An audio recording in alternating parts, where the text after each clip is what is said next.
વંદે ગુજરાત.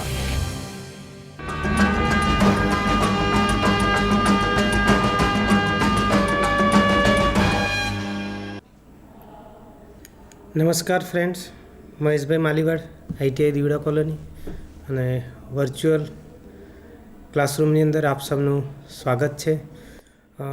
આજે આપણે amplifier according to frequency, mode of operation and method of coupling ટોપિકના વિશે આપણે માહિતી લેવાની છે. બરાબર છે. તો સૌપ્રથમ આપણે એ જાણીશું કે ભાઈ એમ્પ્લીફાયરની ફ્રીક્વન્સી, રેન્જ અને બીજી ઘણી બધી એવી પ્રોપર્ટીઝ છે. બરાબર છે, કે જેના આધાર પર એમ્પ્લીફાયરનું અલગ અલગ પ્રિન્સિપલ મુજબ ડિઝાઇન તૈયાર કરવામાં આવે છે.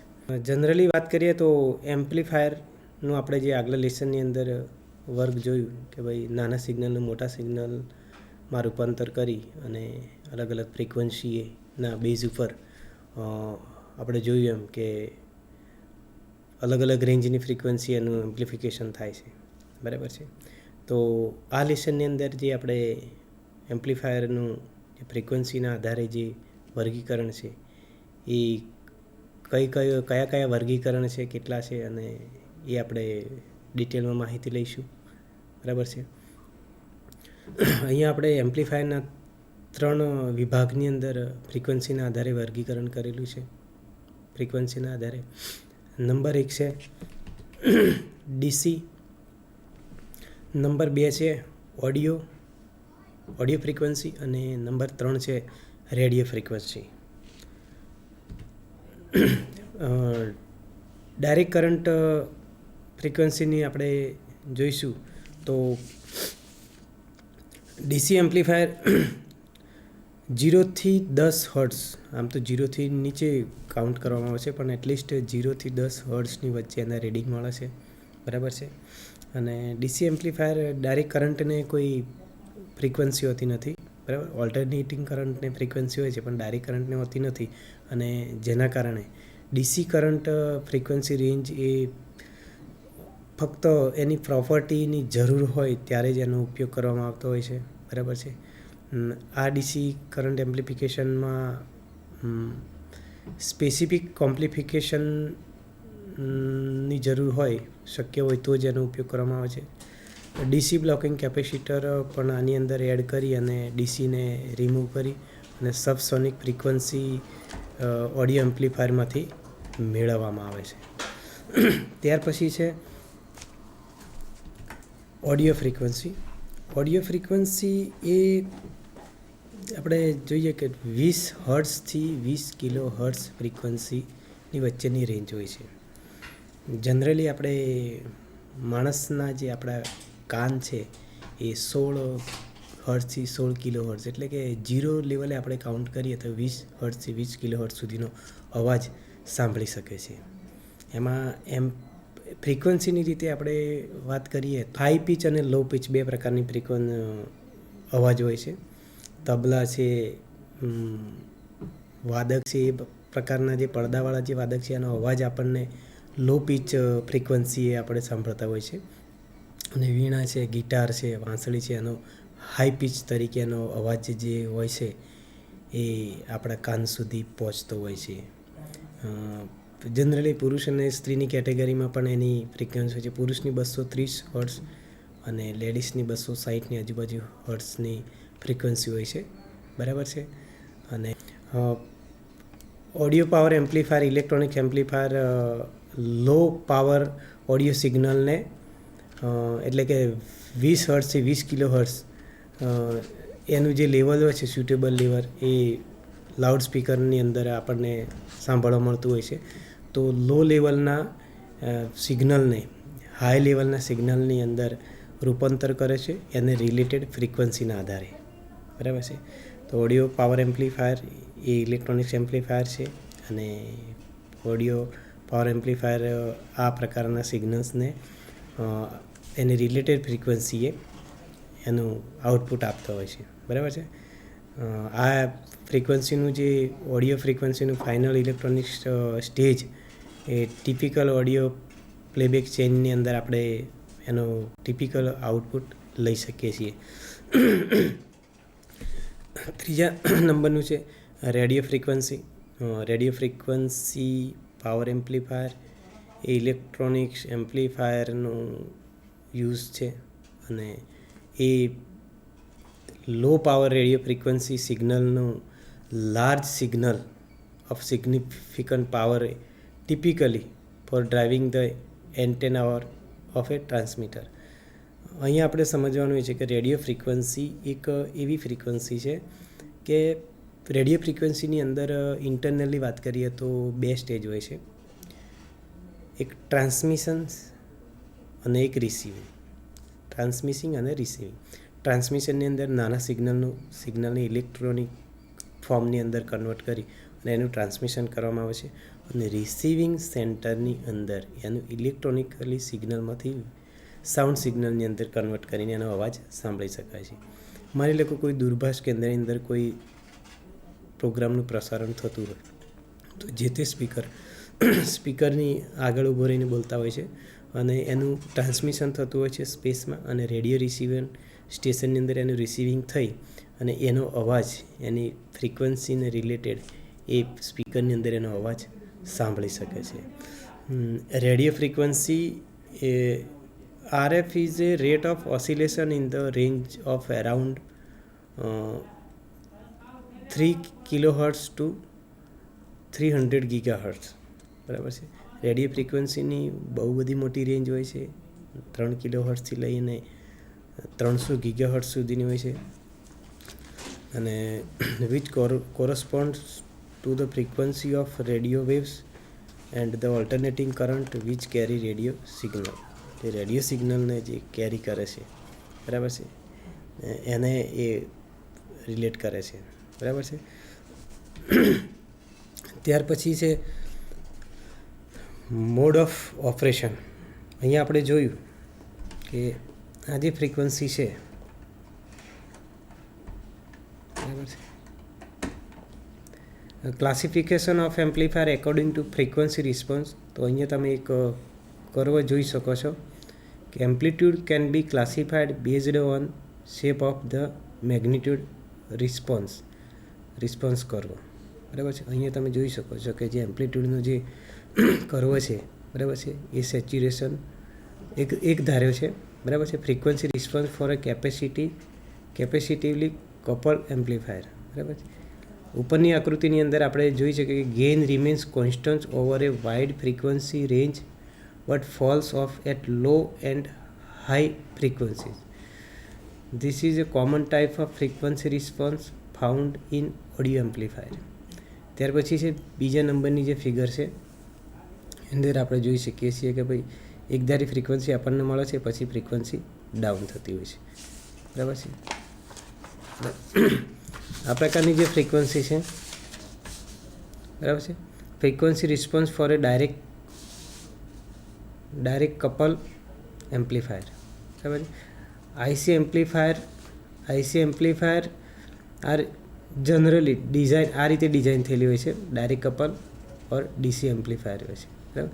ત્યાર પછી છે સેન્ટર ફ્રીક્વન્સીની અંદર આપણે જોઈ શકીએ છીએ કે frequency response for a tuned or band pass amplifier in a number of applications such as in the design of radio and TV receiver. The need arises for an amplifier whose frequency response peak around a certain frequency called the center frequency and falls off on both sides of this frequency. As shown in figure, amplifier with such a response are called tune amplifier, band pass filter or band pass filter. બરાબર. ત્યાર પછી આપણે mode of ઓપરેશનની વાત કરીશું. તો એમ્પ્લીફાયરની અંદર operational amplifier mode of operation, બરાબર છે. અહીં આપણે જોઈ શકીશું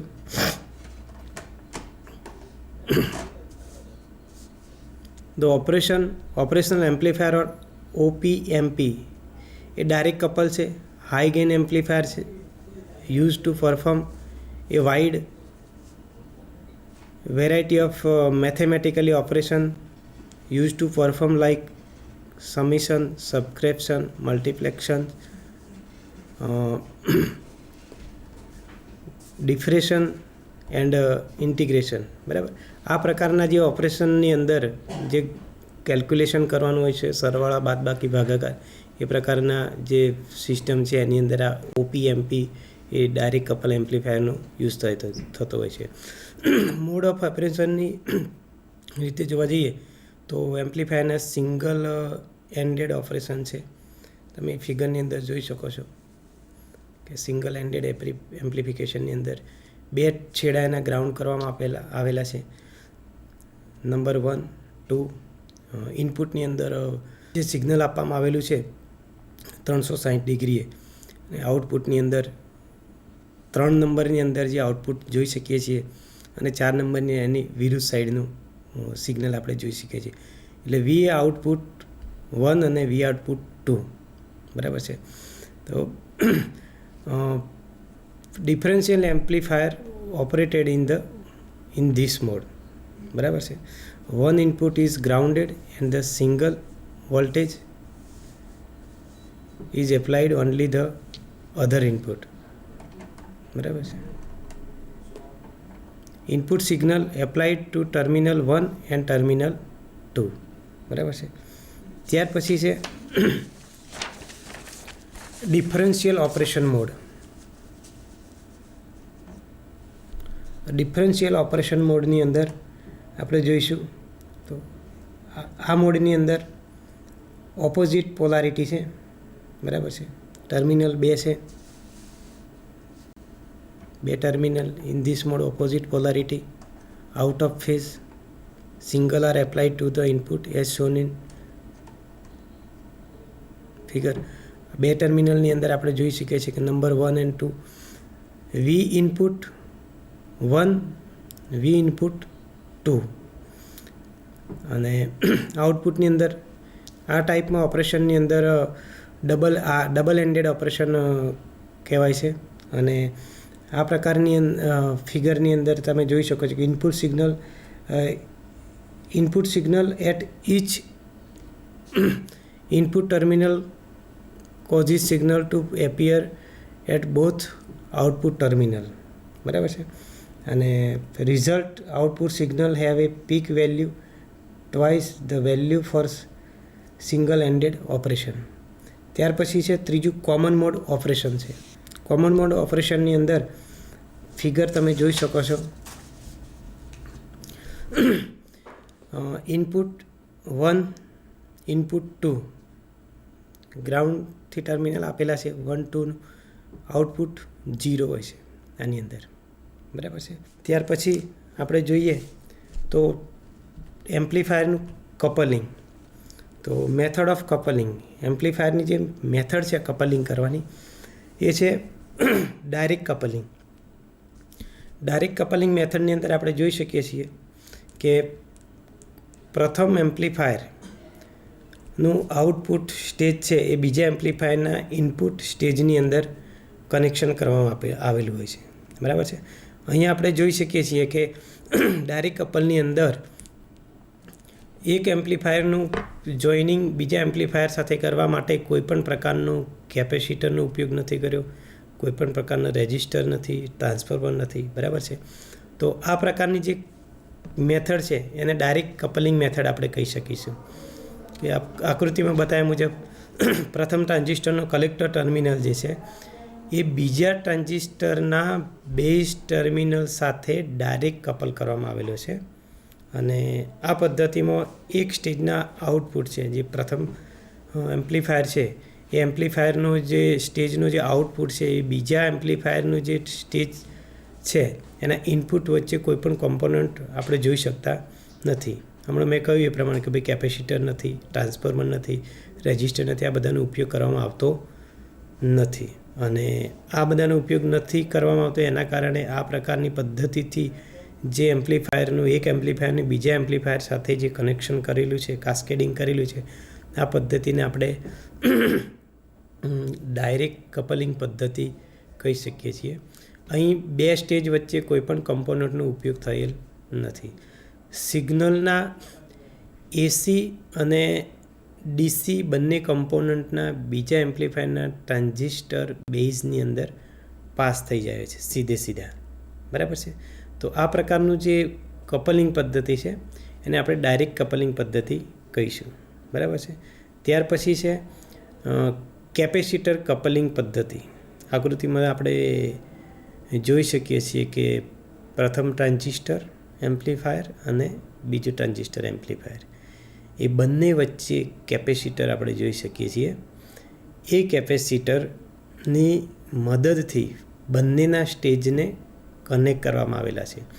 પ્રથમ એમ્પ્લીફાયરનું આઉટપુટ એ બીજા એમ્પ્લીફાયરના ઇનપુટની અંદર કેપેસિટર દ્વારા જોડાણ કરેલું છે, બરાબર છે. અહીં આપણે જોઈ શકીએ કે ભાઈ આકૃતિમાં બતાવ્યા મુજબ પ્રથમ ટ્રાન્ઝિસ્ટરનું કપલિંગ કેપેસિટર મારફતે બીજા ટ્રાન્ઝિસ્ટરના બેઝ ટર્મિનલ સાથે કનેક્શન કરવામાં આવે છે અને આ પદ્ધતિમાં એક સ્ટેજના આઉટપુટને કેપેસિટર દ્વારા બીજા સ્ટેજના ઇનપુટ સાથે કપલિંગ કરવામાં આવે છે અને જેના કારણે આ પદ્ધતિને કેપેસિટર કપલિંગ પદ્ધતિ કહેવામાં આવે છે.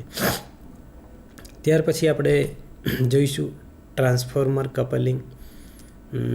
ટ્રાન્સફોર્મર કપલિંગમાં આપણે સર્કિટમાં જોઈ શકીએ છીએ કે પ્રથમ એક ટ્રાન્ઝિસ્ટર એમ્પ્લીફાયર છે અને બીજું ટ્રાન્ઝિસ્ટર એમ્પ્લીફાયર છે. એ બંને વચ્ચેના જોડાણ માટે ટ્રાન્સફોર્મરનો ઉપયોગ થયેલો છે, બરાબર છે. ટ્રાન્સફોર્મર દ્વારા આનું જોડાણ કરેલ છે. અહીં આકૃતિમાં આપણે જોયું કે પ્રથમ ટ્રાન્ઝિસ્ટરનું કપલિંગ ટ્રાન્સફોર્મર મારફતે બીજા ટ્રાન્ઝિસ્ટર સાથે કરવામાં આવે છે. આ પદ્ધતિમાં એક સ્ટેજનો આઉટપુટ છે, એટલે કે પ્રથમ ટ્રાન્ઝિસ્ટર એમ્પ્લીફાયરનો આઉટપુટ એ ટ્રાન્સફોર્મર એક્શનથી બીજા સ્ટેજમાં ટ્રાન્સફર થાય છે. અહીં સામાન્ય રીતે જે ટ્રાન્સફોર્મરનો ઉપયોગ કરવામાં આવે છે એ સ્ટેપ ડાઉન પ્રકારનો હોય છે. ટ્રાન્સફોર્મરના બે ટાઈપ હોય છે, સ્ટેપ અપ અને સ્ટેપ ડાઉન, બરાબર છે. તો ટ્રાન્સફોર્મર કપલિંગ પદ્ધતિની અંદર જે કંઈ ટ્રાન્સફોર્મરનો ઉપયોગ પ્રથમ સ્ટેજ અને બીજા સ્ટેજની વચ્ચે થાય છે એ સ્ટેપ ડાઉન પ્રકારનું ટ્રાન્સફોર્મર હોય છે, બરાબર છે. અને આ રીતે આપણે કપલિંગ પદ્ધતિની અંદર ત્રણ પદ્ધતિ જોઈ. ડાયરેક્ટ કપલિંગ પદ્ધતિ છે, બરાબર છે, કેપેસિટર કપલિંગ પદ્ધતિ અને ટ્રાન્સફોર્મર કપલિંગ પદ્ધતિ, બરાબર છે. તો આ ત્રણ પદ્ધતિથી આપણે એમ્પ્લીફાયરનું એકબીજા સાથે કપલ કરી શકીએ, જોડાણ કરી શકીએ, બરાબર છે. એક એમ્પ્લીફાયરનું બીજા એમ્પ્લીફાયર સાથે જે જોડાણ છે એ કપલિંગ પદ્ધતિ દ્વારા શક્ય છે અને એક કરતો ઘણા બધા આવા સ્ટેજને જોડી અને પ્રોપર સિગ્નલ અને આઉટપુટ માટે આપણે કાસ્કેડિંગ જેને કહેવાય કપલિંગ પદ્ધતિ જોઈ છે. તો હવે આપણે આનું થોડું રિવ્યૂ જોઈશું કે એમ્પ્લીફાયરનું ફ્રીક્વન્સીના આધારે વર્ગીકરણ છે, એના મોડ ઓફ ઓપરેશન છે, બરાબર છે, અને મેથડ ઓફ કપલિંગ. તો સૌપ્રથમ આપણે જોયું એમ કે ભાઈ ફ્રીક્વન્સી રેન્જ, બરાબર છે. ફ્રીક્વન્સી રેન્જના આધારે ફ્રીક્વન્સી રેન્જ અને બીજી ઘણી બધી પ્રોપર્ટી છે કે જેના આધારે આપણે એમ્પ્લીફાયરનું અલગ અલગ પ્રિન્સિપલ જરૂરિયાત મુજબ એની ડિઝાઇન કરવામાં આવતી હોય છે. ત્યાર પછી આપણે એમ્પ્લીફાયરના પ્રકાર જોયા. એમ્પ્લીફાયરના પ્રકારની અંદર આપણે જોયું તો સૌપ્રથમ ડીસી ડાયરેક્ટ કરંટના આધારે, બરાબર છે. ડાયરેક્ટ કરંટની આપણે ફ્રીક્વન્સી રેન્જ જોઈ તો 0 થી 10 હર્ટ્ઝની વચ્ચે, બરાબર છે. આનો ઉપયોગ બહુ ઓછા પ્રમાણમાં થતો હોય છે કે જો એની જરૂર પડતી હોય ત્યારે જ, બરાબર છે. ત્યાર પછી આપણે જોયું ઓડિયો ફ્રીક્વન્સી. ઓડિયો ફ્રીક્વન્સીની આપણે રેન્જ જોઈ કે 20 હર્ટ્ઝથી લઈ અને 20 કિલો હર્ટ્ઝ વચ્ચેની હોય છે કે જે માણસના સામાન્ય આપણે જે અવાજ આપણા જે કાન છે એ 20 હર્ટ્ઝથી 20 કિલો હર્ટ્ઝ સુધીની અવાજને સાંભળી શકે છે, બરાબર છે. અને એ ઓડિયો ફ્રિકવન્સીની અંદર જોયું આપણે. ત્યાર પછી છે રેડિયો ફ્રિકવન્સી. રેડિયો ફ્રિકવન્સી એ રેડિયો સ્ટેશનની અંદર જે ફ્રિકવન્સી નાના સિગ્નલનું મોટા સિગ્નલની અંદર રૂપાંતર કરી અને એનું જે સિગ્નલ આઉટપુટ લેવામાં આવે છે.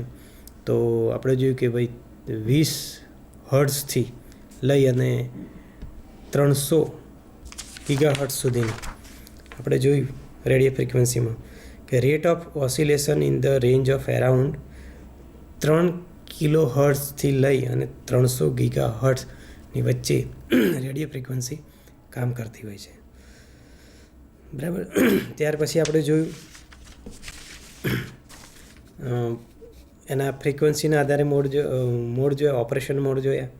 તો સિંગલ એન્ડેડ છે, ડબલ એન્ડેડ છે, બરાબર છે.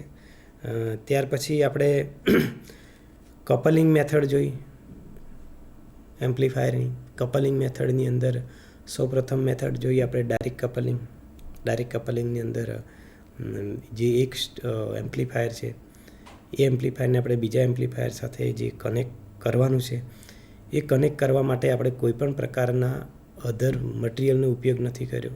સીધું પ્રથમ એમ્પ્લીફાયરનું જે આઉટપુટ છે એ બીજા એમ્પ્લીફાયરના ઇનપુટ સ્ટેજની અંદર આપણે જોઈન્ટ કર્યું. અને અહીં આપણે કોઈ કેપેસિટરનો ઉપયોગ નથી કર્યો, કોઈ રેઝિસ્ટરનો ઉપયોગ નથી કર્યો, ટ્રાન્સફોર્મરનો ઉપયોગ નથી કર્યો. અને આ રીતે ડાયરેક્ટ જોડાણવાળી જે પદ્ધતિ છે એને ડાયરેક્ટ કપલિંગ પદ્ધતિ કીધી. ત્યાર પછી આપણે જોઈએ તો કેપેસિટર કપલિંગ પદ્ધતિ, કે એક ટ્રાન્ઝિસ્ટર એમ્પ્લીફાયરના સ્ટેજને બીજા એમ્પ્લીફાયરના સ્ટેજ વચ્ચેનું જોડાણ કરવા માટે આપણે કેપેસિટરનો ઉપયોગ કર્યો છે, અને કેપેસિટર કપલિંગ પદ્ધતિ કીધી આપણે. ત્યાર પછી ટ્રાન્સફોર્મર કપલિંગ પદ્ધતિ, કે એક એમ્પ્લીફાયરનું જે સ્ટેજ છે એ એક એમ્પ્લીફાયરના આઉટપુટ સ્ટેજને બીજા એમ્પ્લીફાયરના ઇનપુટ સ્ટેજની અંદર જોઈનિંગ કરવા માટે આપણે ટ્રાન્સફોર્મરનો ઉપયોગ કર્યો છે. અને એ ટ્રાન્સફોર્મર કેવા પ્રકારનું છે એ પણ આપણે જોયું કે અહીંયા જે પ્રકારના ટ્રાન્સફોર્મર વપરાય છે એ સ્ટેપ ડાઉન પ્રકારના ટ્રાન્સફોર્મર વપરાય છે, બરાબર છે. સ્ટેપ અપની અંદર ગમે તેટલા વોલ્ટેજ હોય, પણ સ્ટેપ ડાઉનની અંદર એમના જે નક્કી કરેલી એરિયાની અંદર આપણે એના વોલ્ટેજ મેન્ટેન કરી શકીએ છીએ, બરાબર છે. તો આ 3 પદ્ધતિ થઈ છે. ત્યાર પછી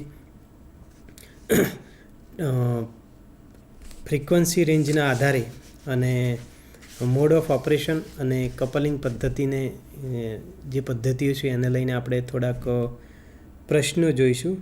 અને પ્રશ્નો આપણે જોઈશું. પ્રશ્ન નંબર 1, અહીંયા એમ્પ્લીફાયર દ્વારા ફ્રિકવન્સીના સિગ્નલને શું કરવામાં આવે છે, બરાબર.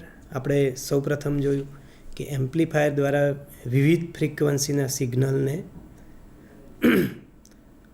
શું કરવામાં આવે છે, તો કે એમ્પ્લીફાય કરવામાં આવે છે, બરાબર છે. નાનું સિગ્નલ છે, એમ્પ્લીફાયરના ઇનપુટની અંદર આપણે લાઉડસ્પીકરમાં આપણે નાનું અવાજ કરીએ છીએ, સામાન્ય બોલીએ છીએ, અને લાઉડસ્પીકરની બહાર આપણને ઘણા બધા મોટા ફોર્મની અંદર, સ્વરૂપની અંદર એ અવાજ આપણને સાંભળવા મળે છે.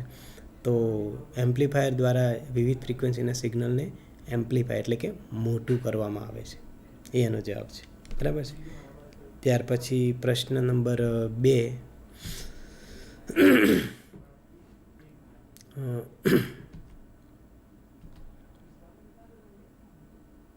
મોટાભાગની ફ્રિકવન્સી માટે ગેઇન કેટલો હોય છે, બરાબર. અલગ અલગ ફ્રિકવન્સી એ ગેઇન કોન્સ્ટન્ટ સરખો હોય છે, બરાબર. જે 0 થી 10 હર્ટ્ઝ છે, 20 હર્ટ્ઝથી 20 કિલો હર્ટ્ઝ છે, 3 કિલો હર્ટ્ઝથી 3 ગીગાહર્ટ્ઝ હોય. એનો જે ગેઇન હોય છે કે કેટલું ફ્રિકવન્સી એને ગેઇન કરવાની હોય છે, એ જે ફ્રિકવન્સી માટે ગેઇન કોન્સ્ટન્ટ હોય છે, બરાબર. ત્યાર પછી છે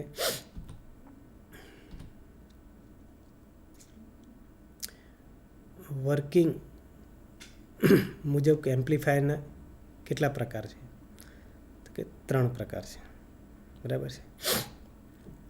આપણે જોઈએ કે ડીસી છે, ઓડિયો છે અને RF છે. બરાબર છે. આ 3 પ્રકાર છે એના. ત્યાર પછી છે પ્રશ્ન નંબર 4. એમ્પ્લીફાયરમાં કપલિંગ પદ્ધતિઓ કેટલી છે અને કઈ કઈ? તો આપણે હમણાં જે જોઈ કે કોઈ પણ એક એમ્પ્લીફાયરને આઉટપુટ સિગ્નલને બીજા એમ્પ્લીફાયર સાથે જોડવા માટે, એટલે કે પ્રથમ એમ્પ્લીફાયરના આઉટપુટ સ્ટેજને બીજા એમ્પ્લીફાયરના ઇનપુટ સ્ટેજની વચ્ચે જોડાણ કરવાનું, આને શું કહેવાય? કપલિંગ. તો આ કપલિંગ કરવા માટેની જે પદ્ધતિઓ છે કેટલી છે? તો કે આપણે 3 પદ્ધતિ જોઈ. બરાબર છે. અને કઈ કઈ? આપણે 3 પદ્ધતિ જોઈ. પહેલી છે ડાયરેક્ટ કપલિંગ, કે જે કપલિંગ કરવા માટે આપણે કોઈ પણ કેપેસિટર, રેઝિસ્ટર યા ટ્રાન્સફોર્મરનો ઉપયોગ કરેલ નથી.